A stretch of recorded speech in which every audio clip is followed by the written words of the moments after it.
Turismoa Oñatin.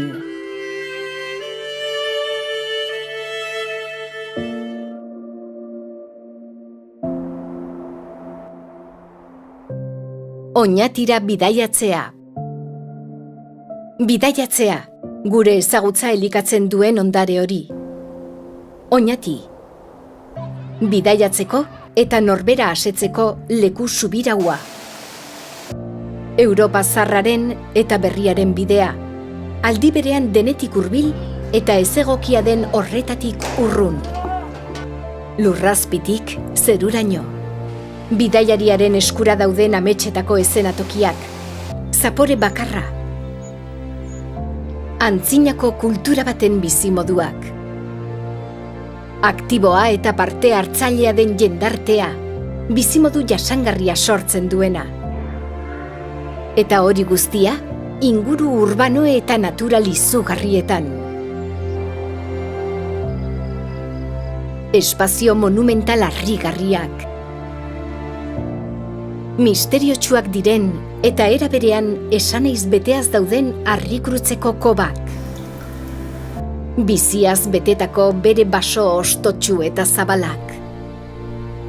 Kareharrizko gailur altu eta mirestuak. Guztia parke naturala, bere kontserbazio maila onagatik eta irudikatzen duen bizimoduengatik. Arantzazuko santutegia, ikur espirituala, kulturala eta arkitektonikoa, berezko izaerarekin. Euskal Herriko Unibertsitate Zaharrena, berezia eta bakarra. Duela 100 urtetik urtero berritzen diren ohiturak, Corpus Christi prozesioa esaterako. Milaka urte dituzten kultura eta euskara gordetzen dituena. Kakaoa Europara iritsi zenetik txokolate tradizioa duen herria. Harrigarriak dira bertako urak, ingeniaritza obrak eta kondairetako pertsonaiak.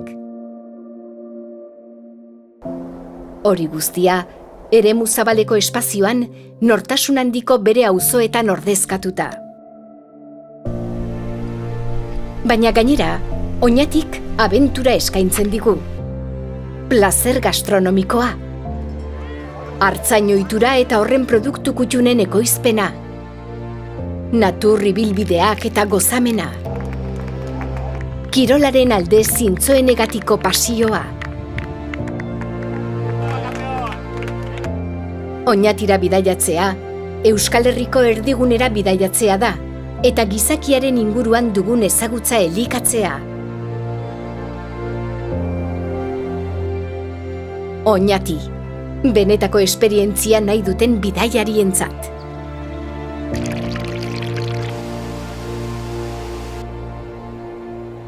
Oñati, dabilen herria.